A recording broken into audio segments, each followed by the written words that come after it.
Assalamualaikum warahmatullahi wabarakatuh. Pernahkah kalian membayangkan bagaimana rasanya mengkritik seorang penguasa langsung di hadapannya? Bukan hanya berisiko dimarahi, tapi bisa saja berujung pada hukuman mati. Namun, ada satu orang yang justru berani melakukannya dengan cara yang tak biasa. Bukan dengan kemarahan, bukan dengan pemberontakan, tetapi dengan humor yang tajam dan kecerdasan yang luar biasa. Sebelum kita mulai kisah luar biasa ini, mari kita bersama-sama mengirimkan sholawat untuk Nabi Muhammad SAW. Silahkan tuliskan di kolom komentar, Allahumma sholli ala Sayyidina Muhammad. Jangan lupa juga like video ini, share ke teman-teman kalian, dan subscribe channel Project Story agar kalian tidak ketinggalan kisah-kisah inspiratif, penuh hikmah, dan syarat pelajaran hidup. Sekarang, mari kita masuk ke kisahnya. Satu kata yang salah di hadapan penguasa mutlak, Khalifah Harun al-Rashid, bisa dengan mudah membuat sebuah kepala terpisah dari badannya. Pada masa di mana murka seorang raja adalah hukum mutlak yang tidak bisa diganggu-gugat, ada satu sosok yang anehnya justru kerap memancing batas kesabaran sang penguasa tertinggi. Namun, alih-alih berakhir di tiang pancung atau diserahkan kepada algojo berpedang tajam, pria ini justru sering melenggang pergi dengan membawa sekantong kepingan emas murni, setelah berani menampar keangkuhan sang khalifah. Inilah kisah tentang sebuah seni tingkat tinggi dalam menegur penguasa. Sebuah strategi dakwah brilian yang menyelamatkan nyawa sekaligus menembus tirai besi kekuasaan. Kisah ini mengambil latar di jantung peradaban dunia abad pertengahan. Ibu kota kekhalifahan Abbasiyah, Baghdad. Di bawah kepemimpinan Khalifah Harun al-Rashid, Baghdad mencapai puncak keemasannya, menjadi pusat ilmu pengetahuan, perdagangan, dan kebudayaan yang tak tertandingi di muka bumi. Sang khalifah adalah penguasa absolut, yang wilayah kekuasaannya membentang dari Afrika Utara hingga perbatasan Tiongkok. Kekuasaannya begitu besar sehingga setiap titahnya adalah takdir bagi rakyatnya. Dalam kemegahan yang membutakan mata ini, sangat mudah bagi seorang penguasa untuk tergelincir dalam keangkuhan, merasa dirinya tak tersentuh oleh teguran atau nasihat dari manusia biasa. Di tengah masyarakat kota metropolis kuno inilah, hidup seorang pria bernama Abu Ali al-Hasan bin Hani al-Hakami, yang kelak dunia mengenalnya dengan nama Abu Nawas. Ia bukanlah seorang pejabat istana, bukan pula seorang jenderal perang yang ditakuti. Ia hanyalah seorang penyair, seorang cendekiawan eksentrik yang kerap terlihat di jalanan berdebu dan pasar-pasar tradisional. Namun, di balik penampilan dan perilakunya yang sering dianggap ganjil oleh masyarakat awam, tersimpan sebuah pikiran paling tajam pada zamannya. Abu Nawas memahami betul bahwa kecerdasan yang sejati tidak selalu harus ditampilkan dengan wajah yang kaku, melainkan bisa dibungkus dalam kelakar yang tak terduga. Dalam tradisi Islam, ada sebuah prinsip penting yang disebut sebagai amar makruf nahi mungkar, yaitu kewajiban untuk mengajak pada kebaikan dan mencegah kemungkaran. Dan sebaik-baiknya jihad menurut ajaran tersebut adalah menyampaikan kebenaran di hadapan penguasa yang zolim atau keliru. Namun, sejarah mencatat bahwa mengingatkan seorang raja seringkali berujung pada pertumpahan darah. Para ulama dan tokoh masyarakat yang mencoba menasihati penguasa dengan cara yang frontal seringkali harus membayar mahal dengan kebebasan, bahkan nyawa mereka. Abu Nawas menyadari bahwa ia memikul tanggung jawab moral ini, namun ia mencari cara agar pesannya sampai tanpa harus memicu tragedi. Kesenjangan kekuasaan antara sang khalifah dan rakyat biasa menciptakan sebuah jurang yang hampir mustahil untuk diseberangi dengan cara-cara biasa. Harun al-Rashid, meskipun dikenal sebagai pemimpin yang taat beragama dan mencintai ilmu pengetahuan, tetaplah manusia yang memiliki ego, gengsi, dan amarah layaknya seorang raja lalim jika martabatnya tersinggung. Setiap penasihat istana harus memilih kata-katanya dengan sangat hati-hati, menimbang setiap silabel agar tidak ditafsirkan sebagai penghinaan. Berbicara jujur adalah sebuah kemewahan yang sangat berbahaya di istana Abbasiyah pada saat itu. Disinilah letak kejeniusan mutlak seorang Abu Nawas. Ia menemukan celah dalam tembok pertahanan ego sang penguasa melalui sesuatu yang sangat manusiawi, yaitu tawa. Ia merumuskan sebuah strategi dakwah yang tidak lazim. Daripada berpidato dengan nada tinggi yang menghakimi, atau menyusun petisi yang terkesan menggurui, Abu Nawas memilih jalur humor, ironi, dan satir. Ia membungkus kritik tajamnya dalam lapisan lelucon yang membingungkan sekaligus menggelitik. Dengan cara ini, kebenaran pahit itu tidak terasa seperti serangan langsung, melainkan seperti teka-teki yang harus dipecahkan oleh sang khalifah sendiri. Secara psikologis, ketika seseorang tertawa, pertahanan mental dan egonya akan runtuh untuk sementara waktu. Saat sang khalifah tertawa mendengar kelakar konyol Abu Nawas, di detik yang sama pula lah esensi dari kritik tersebut menembus masuk ke dalam relung kesadarannya. Rasa marah yang seharusnya meledak karena dikritik, dinetralisir oleh rasa geli dan kekaguman atas kecerdasan si pembawa pesan. Harun al-Rashid seringkali baru menyadari kedalaman tamparan moral dari Abu Nawas beberapa saat setelah tawanya mereda, meninggalkan perenungan yang sunyi, namun sangat membekas di hati sang penguasa. Sejarah merekam berbagai interaksi legendaris antara kedua tokoh ini, yang seringkali diawali dengan niat sang khalifah untuk menguji, memojokkan, atau sekedar mencari hiburan dari sang penyair. Harun al-Rashid yang menyadari reputasi kecerdasan Abu Nawas kerap kali memberikannya pertanyaan-pertanyaan yang mustahil untuk dijawab, atau perintah-perintah yang tidak masuk akal. Bagi orang biasa, ini adalah jebakan mematikan yang berujung pada hukuman atas kegagalan. Namun bagi Abu Nawas, setiap jebakan sang raja adalah panggung pertunjukan yang sempurna untuk membalikkan keadaan dan memberikan pelajaran berharga tentang hakikat kehidupan. Salah satu kisah paling ikonik bermula ketika Khalifah Harun al-Rashid yang sedang dikelilingi oleh para ilmuwan, penjilat istana, dan jenderal memanggil Abu Nawas ke hadapannya. Sang khalifah bermaksud menunjukkan superioritas istana atas rakyat jelata dengan melontarkan pertanyaan yang dianggap tidak memiliki jawaban pasti. Sebuah pertanyaan yang sengaja dirancang untuk merendahkan intelektualitas sang penyair di depan khalayak ramai. Khalifah mempertanyakan hal-hal yang berada di luar jangkauan pengetahuan manusia fana, sesuatu yang hanya menjadi rahasia alam semesta.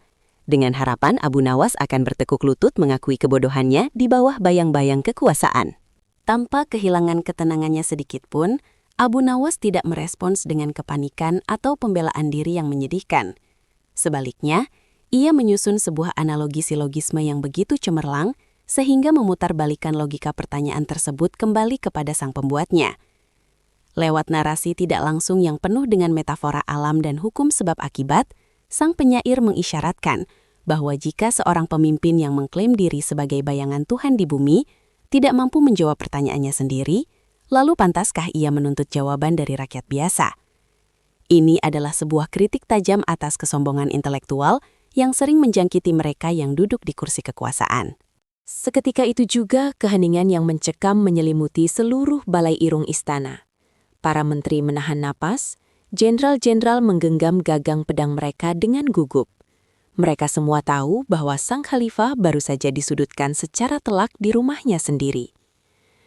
Udara terasa membeku, menunggu reaksi sang penguasa absolut yang gengsinya baru saja ditelanjangi oleh argumen telak dari seorang rakyat jelata berbaju sederhana. Dalam hitungan detik yang terasa seperti berabad-abad itu, nasib sang penyair seolah berada tepat di ujung bilah pedang eksekusi yang bisa jatuh kapan saja tanpa peringatan. Namun, keajaiban dari strategi satir ini pun terbukti. Alih-alih meledak dalam amarah yang buta, wajah tegang sang khalifah perlahan mencair, disusul oleh senyum kecil yang akhirnya pecah menjadi tawa yang menggelegar ke seluruh penjuru ruangan. Harun al-Rashid, yang pada dasarnya adalah pria yang berbudaya, menyadari keluhuran akal budi di balik teguran berbalut kelakar tersebut. Ia mengakui kekalahannya dengan lapang dada.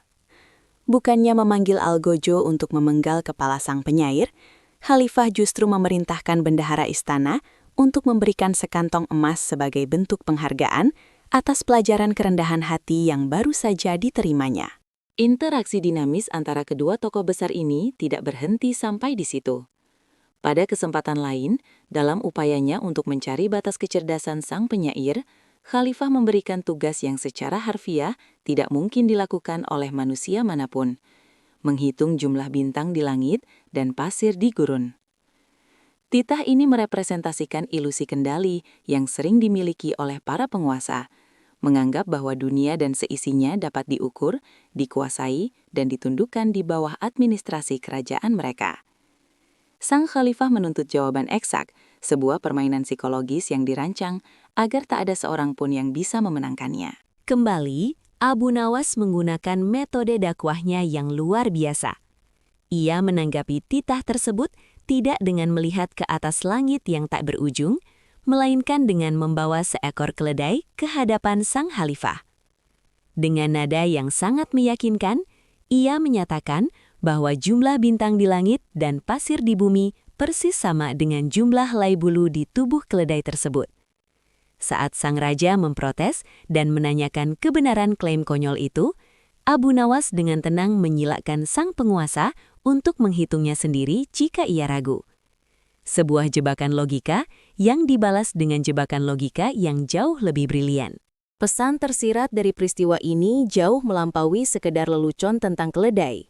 Ini adalah bentuk tamparan teologis yang ditujukan langsung ke jantung ego sang pemimpin. Melalui tindakan absurdnya, sang penyair secara halus namun tegas mengingatkan Khalifah Harun al-Rashid akan batasan fundamental kodrat manusia.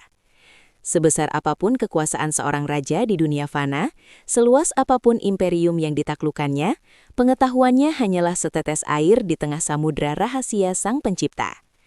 Mengklaim dominasi atas apa yang tidak bisa dihitung adalah sebuah kesombongan yang mendekati penistaan terhadap kekuasaan mutlak Tuhan. Teguran jenaka tersebut berhasil membangkitkan kesadaran spiritual sang khalifah. Alih-alih tersinggung, Harun al-Rashid kembali diingatkan akan posisinya sebagai sekadar hamba di hadapan sang Khalik.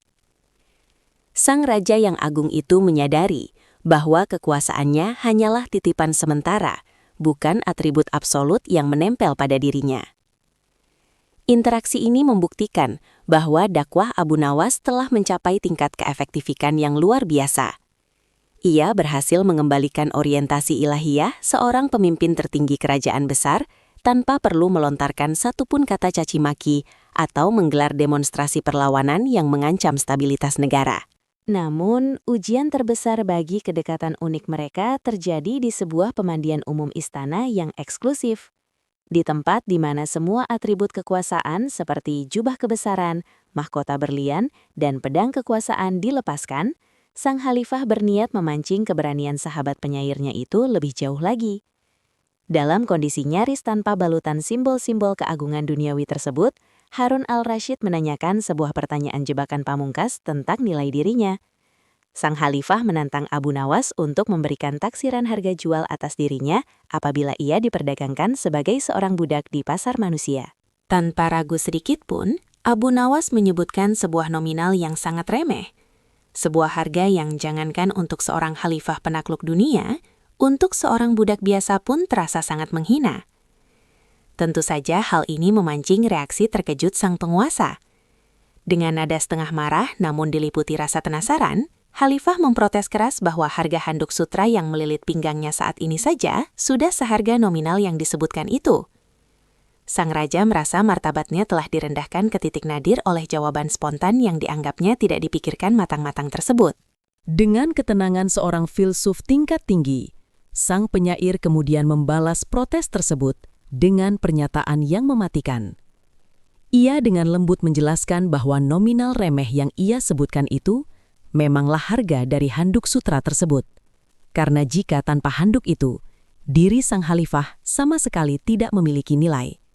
Ini adalah puncak dari seni menegur tanpa menggorok leher.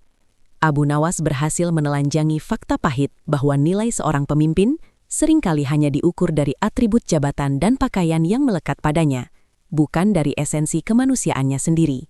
Sebuah tamparan eksistensial terhebat yang pernah mendarat di wajah kekuasaan absolut. Dari kacamata strategi dakwah Islam, Metode yang digunakan oleh Abu Nawas ini adalah pengejawantahan dari konsep hikmah atau kebijaksanaan yang disebut dalam kitab suci. Berdakwah kepada pemegang kekuasaan lalim tidak boleh semata-mata mengandalkan semangat yang menggebu-gebu, tetapi membutuhkan perhitungan rasional yang sangat matang. Memilih jalur konfrontasi fisik atau lisan yang merendahkan raja di depan publik hanya akan mengaktifkan insting bertahan sang penguasa, yang biasanya diakhiri dengan represi dan pertumpahan darah. Kritik yang disampaikan dengan amarah tidak akan pernah sampai ke dalam hati nurani sasarannya. Selain kewajiban menegakkan kebenaran, hukum Islam juga menjunjung tinggi prinsip hifz an-nafs, yang artinya melindungi nyawa manusia dari kebinasaan yang sia-sia. Abu Nawas memahami titik ekuilibrium yang sangat rapuh ini. Ia tidak lari dari tanggung jawab moralnya untuk menasehati sang penguasa yang kerap khilaf. Namun, ia juga tidak membiarkan dirinya mati secara konyol hanya demi sebuah ego pembuktian keberanian semu. Mengorbankan nyawa ketika pesan belum tersampaikan adalah sebuah kegagalan taktik. Dengan menggunakan humor sebagai lapisan pelindung anti peluru, nyawa sang komunikator tetap aman, dan virus perbaikan moral berhasil disuntikkan langsung ke pusat pemerintahan. Hubungan mutualisme unik yang terjalin antara Harun al-Rashid dan Abu Nawas pada akhirnya menciptakan sebuah warisan sejarah yang sangat berharga.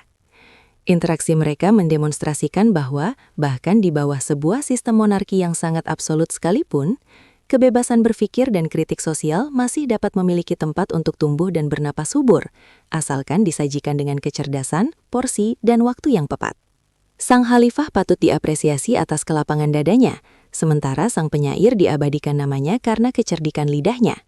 Kolaborasi paradoksal ini menjadi salah satu katalisator iklim intelektual yang bebas pada era keemasan kekhalifahan Abbasiyah. Pada akhirnya, kisah Abu Nawas dan Khalifah Harun ar-Rasyid bukanlah sekedar dongeng pengantar tidur tentang lelucon istana belaka. Ini adalah sebuah monumen sejarah tentang keberanian yang dibalut keanggunan akal budi. Sebuah bukti otentik bahwa pedang tertajam sekalipun di dunia ini tidak bisa memotong sebuah tawa yang tulus. Dan kekuasaan absolut sebesar apapun pada akhirnya harus tunduk pada kebenaran yang disampaikan melalui pintu nurani. Abu Nawas mengajarkan kepada kita semua lintas zaman bahwa seni menegur tanpa membuat nyawa melayang adalah wujud tertinggi dari kecerdasan emosional, diplomasi politik, dan pengabdian dakwah seorang hamba di muka bumi.